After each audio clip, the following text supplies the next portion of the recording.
বন্ধুরা, আজ আমাদের আলোচনার কেন্দ্রবিন্দুতে এমন এক ঐতিহাসিক খবর রয়েছে যা প্রত্যেক ভারতীয়র বুক গর্বে ভরিয়ে দেবে।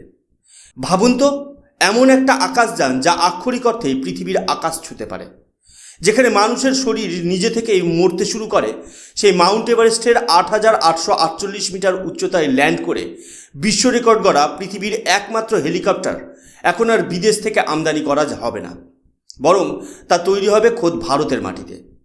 গতকাল অর্থাৎ 17 ফেব্রুয়ারি 2026 তারিখে প্রধানমন্ত্রী নরেন্দ্র মোদী এবং ফ্রান্সের প্রেসিডেন্ট ইমানুয়েল ম্যাক্রো আনুষ্ঠানিকভাবে ঘোষণা করে দিলেন যে বিখ্যাত H-125 হেলিকপ্টারের ফাইনাল অ্যাসেম্বলি লাইন এখন ভারতে যাত্রা শুরু করেছে।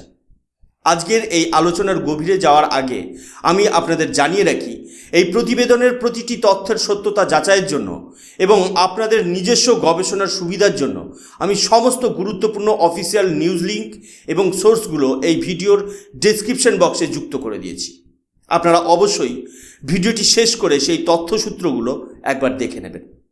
আজ আমি সুশোভন আপনাদের স্বাগত জানাই অদ্ভুত অথচ বাস্তব চ্যানেলে।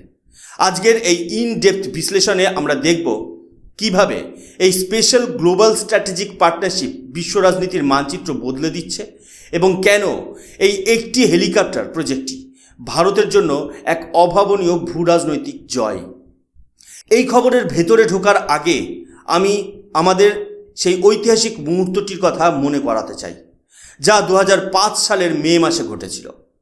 ফরাসি টেস্ট পাইলট ডিডিয়ার ডেলসালে যখন একটি H-125 হেলিকপ্টার নিয়ে মাউন্ট এভারেস্টের শীর্ষে অবতরণ করেন, তখন বিশ্বজুড়ে এভিয়েশন বা বিমান চালনা বিজ্ঞানের বিশেষজ্ঞরা তা বিশ্বাস করতে পারেননি। কারণ ফিজিক্স বা পদার্থবিজ্ঞানের নিয়ম অনুযায়ী উচ্চতা বাড়লে বাতাসের ঘনত্ব কমে যায় এবং হেলিকপ্টারের রোটার বা পাখা সেই পাতলা বাতাসে প্রয়োজনীয় লিফট তৈরি করতে পারে না। কিন্তু H-125 সেই অসম্ভবকে সম্ভব করেছিল।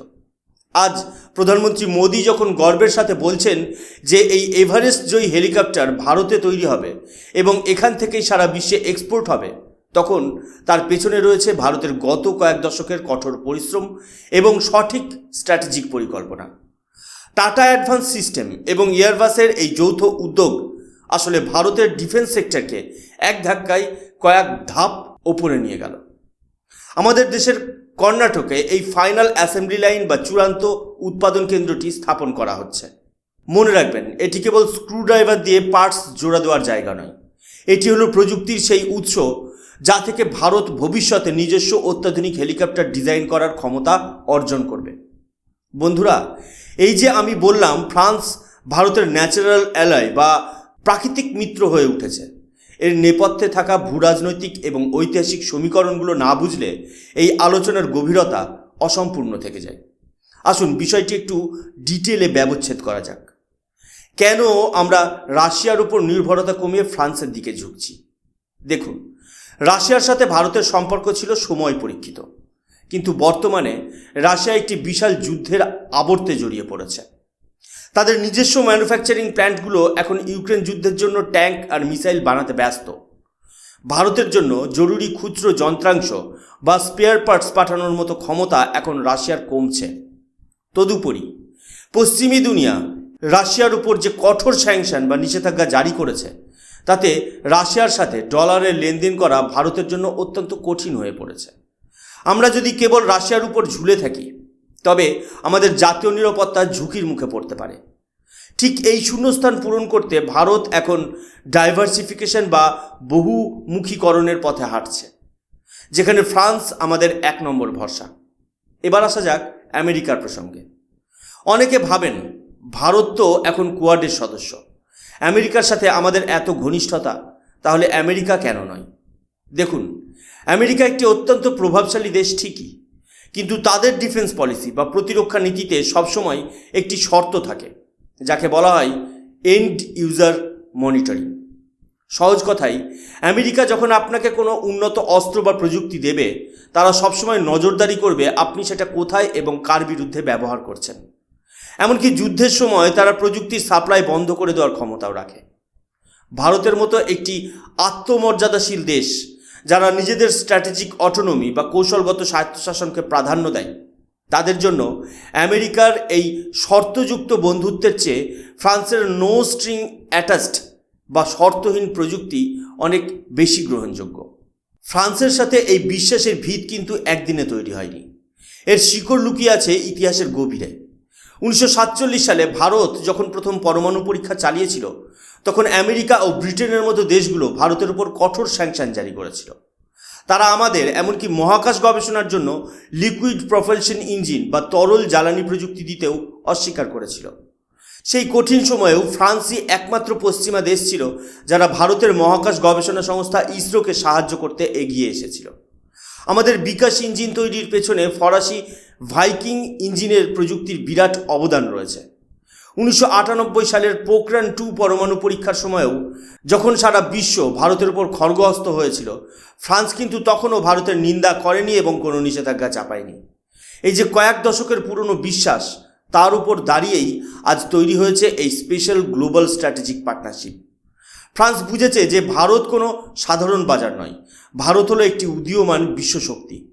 অন্যদিকে ভারত জানে পশ্চিমা বিশ্বের মধ্যে কেবল ফ্রান্সই এমন এক দেশ যারা ভারতকে রাশিয়ার মতো লয়্যালটি দিতে পারে, কিন্তু রাশিয়ার মতো আন্তর্জাতিক নিষেধাজ্ঞার বোঝা জর্জরিত নয়। যখন এই দুই দেশ হাত মেলায়, তখন তা কেবল দুটি রাষ্ট্রের মিলন হয় না, তা হয় একটি স্ট্র্যাটেজিক ব্যালেন্স যা আগামীর বিশ্বকে স্থিতিশীলতা দেবে।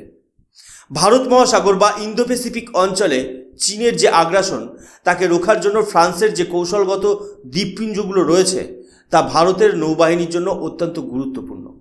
তাই বন্ধুরা, এই H-125 হেলিকপ্টার চুক্তিটি কেবল আকাশযান তৈরির কোনো প্রজেক্ট নয়, এটি হলো ভারত ও ফ্রান্সের সেই দীর্ঘস্থায়ী বন্ধুত্বের একটি আধুনিক স্বাক্ষর। যখন ভারত আজ নিজের পায়ে দাঁড়াতে চাইছে, তখন ফ্রান্স সেই অগ্রযাত্রায় সহযাত্রী হতে দ্বিধা করেন। এটি হলো প্রকৃত কূটনীতি, যেখানে ইতিহাস, বিশ্বাস এবং ভবিষ্যৎ সবগুলোই মিলেমিশে একাকার হয়ে যায়। ভারত যখন কোনো দেশের সাথে তার সম্পর্ককে গ্লোবাল বা বৈশ্বিক তকমা দেয়, তখন বুঝতে হবে সেই দেশের ওপর ভারতের বিশ্বাস এখন হিমালয়ের মতো অটল। বর্তমানে ভারতের এই বিশেষ স্তরের সম্পর্ক কেবল আমেরিকা, জাপান এবং রাশিয়ার সাথে ছিল। এখন ফ্রান্স সেই তালিকায় চতুর্থ দেশ হিসেবে যুক্ত হলো। এই গ্লোবাল শব্দটির পেছনে একটি গূঢ় রহস্য রয়েছে। এর অর্থ হলো ভারত এবং ফ্রান্স কেবল নিজেদের দ্বিপাক্ষিক স্বার্থ দেখবে না, বরং ভারত মহাসাগর থেকে শুরু করে প্রশান্ত মহাসাগর, অর্থাৎ পুরো ইন্দো প্যাসিফিক অঞ্চলে চীন বা অন্য কোনো আগ্রাসী শক্তির আধিপত্য রুখতে তারা কাঁধে কাঁধ মিলিয়ে কাজ করবে। ফ্রান্সের প্রেসিডেন্ট ইমানুয়েল ম্যাক্রোর মুম্বাই সফর এবং সেখানে তার জগিং করার ভিডিওটিকে অনেকেই হালকাভাবে দেখছেন। কিন্তু আপনি কি লক্ষ্য করেছেন, যখন ইন্টারনেটে এবং সোশ্যাল মিডিয়ায় ভারতের বিরুদ্ধে একটি পরিকল্পিত রেসিজম বা বর্ণবিদ্বেষের প্রচার চলছে, ঠিক তখনই একজন ইউরোপীয় রাষ্ট্রপ্রধান ভারতের রাস্তায় সাধারণ মানুষের সাথে মিশে যাচ্ছেন। এটি আসলে একটি বিশাল PR ডিপ্লোমেসি বা জনসংযোগ কূটনীতি। ম্যাক্রো এই বার্তাটি দিলেন যে ভারত নিরাপদ, ভারত বন্ধুসুলভ এবং ভারত হলো আগামীর উজ্জ্বলতম গন্তব্য। তাজ হোটেলে 26/11 শহীদদের প্রতি তার শ্রদ্ধা নিবেদন কেবল একটি আনুষ্ঠানিকতা নয়, এটি ছিল সন্ত্রাসবাদের বিরুদ্ধে ভারতের লড়াইকে ফরাসি জাতির পূর্ণ সমর্থনের বহিঃপ্রকাশ। এবার আসা যাক অর্থনৈতিক প্রভাবে। ভারতের সামনে এখন লক্ষ্য হলো $5 ট্রিলিয়ন ইকোনমি হওয়া। বন্ধুরা, এই যে আমি ভারতের $5 ট্রিলিয়ন ইকোনমি এবং ডিফেন্স এক্সপোর্টের কথা বললাম, এর পেছনে থাকা অর্থনৈতিক সমীকরণটি আমাদের খুব ভালো করে বুঝতে হবে। কেন একটি হেলিকপ্টার তৈরির কারখানা ভারতের সামগ্রিক অর্থনীতির মোড় ঘুরিয়ে দিতে পারে? আসুন একটু গভীরে গিয়ে এর ব্যবচ্ছেদ করি। ভারতের অর্থনীতির অন্যতম বড় মাথা ব্যথা হলো আমাদের কারেন্ট অ্যাকাউন্ট ডেফিসিট বা চলতি হিসাবের ঘাটতি। আমরা বিদেশ থেকে যে পরিমাণ তেল বা অস্ত্র আমদানি করি, তার জন্য আমাদের কোষাগার থেকে প্রচুর পরিমাণে বৈদেশিক মুদ্রা বা ডলার বেরিয়ে যায়। এতদিন ভারত ছিল বিশ্বের বৃহত্তম অস্ত্র আমদানিকারক দেশগুলোর একটি, অর্থাৎ আমাদের কঠোর পরিশ্রমের টাকা চলে যেত বিদেশি কোম্পানিগুলোর পকেটে। কিন্তু এখন সময় বদলেছে। প্রধানমন্ত্রী মোদির আত্মনির্ভর ভারত অভিযানের মূল মন্ত্রই হলো, যা আমরা আগে কিনতাম তা এখন আমরা বানাবো। এই H-125 হেলিকপ্টার প্রকল্পটি হলো সেই ইম্পোর্ট সাবস্টিটিউশন এর একটি ক্লাসিক উদাহরণ। যখন এই হেলিকপ্টার ভারতেই তৈরি হবে তখন কেবল আমাদের আমদানি খরচই বাঁচবে না, বরং আমরা হয়ে উঠব একটি গ্লোবাল ম্যানুফ্যাকচারিং হাব। এই গ্লোবাল সাপ্লাই চেনের বিষয়টি একটু সহজ উপমায় বোঝাই। ধরুন, আগে আপনি বাজার থেকে তৈরি করা খাবার কিনে আনতেন, ফলে আপনার অনেক টাকা খরচ হতো। কিন্তু এখন আপনি নিজের বাড়িতে একটি আধুনিক রান্নাঘর বা কিচেন সেট আপ করেছেন। এবার আপনি কেবল নিজের জন্যই খাবার বানাচ্ছেন না, বরং আপনার পাড়ার অন্যান্য বাড়িতেও সেই খাবার সরবরাহ করছেন। ঠিক একইভাবে টাটা এবং এয়ারবাসের এই জয়েন্ট ভেঞ্চার ভারতকে বিশ্বের দরবারে একটি রিলায়েবল সাপ্লায়ার হিসেবে প্রতিষ্ঠা করবে। যখন দক্ষিণ পূর্ব এশিয়া, লাতিন আমেরিকা বা আফ্রিকার দেশগুলো দেখবে যে ভারত মাউন্ট এভারেস্ট জয়ী প্রযুক্তির হেলিকপ্টার তৈরি করছে এবং অত্যন্ত সাশ্রয়ী মূল্যে তা সরবরাহ করছে, তখন তারা আমেরিকার বহুমূল্য বা রাশিয়ার অনিশ্চিত অস্ত্রের বদলে ভারতের দিকে ঝুঁকবে। এখানে একটি রাজনৈতিক মোড়ও রয়েছে। ডোনাল্ড ট্রাম্পের ক্ষমতায় আসার পর ইউরোপীয় দেশগুলোর মধ্যে, বিশেষ করে ফ্রান্সের মনে একটা বড় আশঙ্কার জন্ম দিয়েছে। ট্রাম্পের আমেরিকা ফার্স্ট পলিসির কারণে ইউরোপ আর আগের মতো আমেরিকার নিরাপত্তার ছত্রছায়ায় ভরসা করতে পারছে না। ফ্রান্স খুব ভালো করেই জানে যে আগামী দিনে যদি বিশ্ব অর্থনীতি এবং নিরাপত্তার ভারসাম্য রক্ষা করতে হয়, তবে তাদের ভারতের মতো একটি স্থিতিশীল এবং বিশাল শক্তির সাথে জোট বাঁধতেই হবে। ফ্রান্সের কাছে ভারত কেবল একটি বড় মার্কেট নয়, ভারত হলো একটি স্ট্র্যাটেজিক পিলার। তারা বুঝতে পেরেছে যে ইউরোপের প্রযুক্তি আর ভারতের সাশ্রয়ী এবং দক্ষ উৎপাদন ক্ষমতা যদি মিলে যায়, তবে তা বিশ্বের যে কোনো শক্তিকে চ্যালেঞ্জ জানাতে পারে। আর একবার ভাবুন তো সেই ব্র্যান্ড ইন্ডিয়ার কথা। যখন বিশ্বের দুর্গম পাহাড়ি এলাকায় বা কোনো প্রাকৃতিক দুর্যোগের সময় উদ্ধার কাজে আকাশপথে মেড ইন ইন্ডিয়া লেখা H-125 হেলিকপ্টার উড়বে, তখন তা ভারতের প্রতি বিশ্ববাসীর দৃষ্টিভঙ্গি বদলে দেবে। এটা কেবল একটি যান্ত্রিক সাফল্য নয়, এটি একটি মানসিক বিজয়। এর ফলে ভারতের ইঞ্জিনিয়ারিং এবং ডিফেন্স টেকনোলজির উপর বিদেশের বিনিয়োগকারীদের আস্থা বাড়বে। যখন ভারতের ব্র্যান্ড ভ্যালু আন্তর্জাতিক মঞ্চে বৃদ্ধি পায়, তখন তা দেশের অন্যান্য খাতের রপ্তানিকেও ত্বরান্বিত করে। এই প্রকল্পটি কয়েক হাজার মানুষের কর্মসংস্থান তৈরি করবে ঠিকই, কিন্তু তার চেয়েও বড় কথা হলো এটি ভারতের এয়ারোস্পেস ইকোসিস্টেমকে শক্তিশালী করবে। ছোট ছোট কয়েকশো ভারতীয় এমএসএমই কোম্পানি এই বড় কারখানার যন্ত্রাংশ সরবরাহ করার সুযোগ পাবে। এইভাবেই একটি প্রজেক্ট থেকে জন্ম নেবে শত শত উদ্যোক্তা। তাই বন্ধুরা, এই হেলিকপ্টার চুক্তিটি কেবল কয়েক কোটি টাকার ব্যবসা নয়, এটি ভারতের অর্থনৈতিক স্বাধীনতা এবং বিশ্বমঞ্চে লিডার হিসেবে আত্মপ্রকাশ করার একটি নীল নকশা।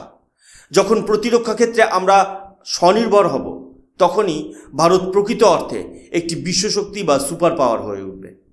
অদ্ভুত মনে হলেও এটাই আজকের নতুন ভারতের অর্থনৈতিক বাস্তব। ভারতের এই জাতীয়তাবাদী উত্থান অনেক প্রতিবেশী দেশ বা পশ্চিমা সমালোচকদের সহ্য হচ্ছে না। তারা ভাবছেন ভারত কিভাবে এত দ্রুত একটি উৎপাদন কেন্দ্রে পরিণত হচ্ছে। এর উত্তর লুকিয়ে আছে আমাদের দূরদর্শী নেতৃত্বে এবং আমাদের ইঞ্জিনিয়ারদের অদম্য জেদে। টাটা গ্রুপের সাথে এয়ারবাসের এই মৈত্রী কেবল বাণিজ্যিক নয়, এটি হলো ভারতের বেসরকারি খাতের জন্য এক বিরাট সুযোগ। সরকারি কোম্পানি HAL বা হ্যালের পাশাপাশি এখন বেসরকারি সংস্থাগুলোও যখন প্রতিরক্ষা উৎপাদনে এগিয়ে আসছে, তখন এক সুস্থ প্রতিযোগিতার সৃষ্টি হচ্ছে। এর ফলে গুণগত মান বাড়ছে এবং খরচ কমছে। H-125 হেলিকপ্টারটি পাহাড়ের ওপর থেকে 3 টন পর্যন্ত ওজন নিয়ে টেক অফ করতে পারে, যা কার্গিল বা সিয়াচেনের মতো জায়গায় আমাদের সেনাবাহিনীর সক্ষমতাকে বহুগুণ বাড়িয়ে দেবে। এটি কেবল একটি হেলিকপ্টার নয়, এটি হলো দুর্গম উচ্চতায় লড়াই করা ভারতীয় জওয়ানের এক বিশ্বস্ত সঙ্গী। দিল্লিতে আয়োজিত AI ইম্প্যাক্ট সামিট 2026 এখন বিশ্ব রাজনীতির কেন্দ্রবিন্দু। সেখানে বিশ্বের 20টিরও বেশি দেশের নেতারা যখন ভারতের সাথে প্রযুক্তি ভাগ করে নিতে চাইছেন, তখন বুঝতে হবে যে ভারত এখন কেবল সফটওয়্যার রপ্তানি করে না, ভারত এখন প্রযুক্তির নীতিমালা বা গ্লোবাল পলিসি তৈরি করার ক্ষমতা রাখে। ফ্রান্সের সাথে এই হেলিকপ্টার চুক্তিটি সেই বৃহত্তর পরিকল্পনারই একটি অংশ। ফ্রান্সের প্রযুক্তি এবং ভারতের বিশাল উৎপাদন ক্ষমতা ও মেধা মিলে এক এমন শক্তির জন্ম দিচ্ছে যাকে অগ্রাহ্য করা কারো পক্ষেই সম্ভব নয়। আজকের এই বদলে যাওয়া ভারতের প্রতিটি পদক্ষেপ আমাদের এটাই মনে করিয়ে দেয় যে আমরা আর সাহায্য প্রার্থী কোনো দেশ নই, আমরা এখন অংশীদার বা পার্টনার। ভারত এবং ফ্রান্সের এই সম্পর্ক কোনো সীমানা মানে না, কারণ প্রধানমন্ত্রী যেমনটি বলেছেন, এই অংশীদারিত্ব হিমালয়ের উচ্চতাকেও ছাপিয়ে যেতে পারে। পরিশেষে বলবো, এই উন্নয়নের গল্পগুলো আমাদের শোনা দরকার, কারণ এগুলো আমাদের আত্মবিশ্বাস যোগায়। যখন আপনি শুনবেন যে ভারত এবং ফ্রান্স মিলে বিশ্বের একমাত্র এভারেস্ট জয়ী হেলিকপ্টার এখন ভারতেই বানাবে, তখন আপনি বুঝতে পারবেন যে আমরা কোন দিকে এগিয়ে যাচ্ছি। আমাদের এই অগ্রযাত্রা রুখে দেওয়ার ক্ষমতা কারোর নেই। জাতীয়তাবাদী মানসিকতা মানে কেবল পতাকা ওড়ানো নয়। জাতীয়তাবাদ মানে হলো নিজের দেশের প্রযুক্তিতে বিশ্বাস রাখা এবং বিদেশের মাটিতে ভারতের শ্রেষ্ঠত্ব প্রমাণ করা। ভারত এবং ফ্রান্সের এই বিশেষ বন্ধুত্ব আগামীর শতাব্দীকে দিশা দেখাবে। অদ্ভুত শোনালেও এটাই আজকের নতুন ভারতের বাস্তবতা। বন্ধুরা, এই বিশাল প্রকল্পটি ভারতের ভূ রাজনৈতিক মানচিত্রে কী ধরনের প্রভাব ফেলবে বলে আপনার মনে হয়? আপনার মূল্যবান মতামত কমেন্ট বক্সে অবশ্যই জানাবেন। আমাদের এই জাতীয়তাবাদী বিশ্লেষণটি পছন্দ হলে শেয়ার করুন। দেখা হবে পরবর্তী এপিসোডে। ততক্ষণ পর্যন্ত জয় হিন্দ, বন্দে মাতরম, ভারত মাতা কি জয়।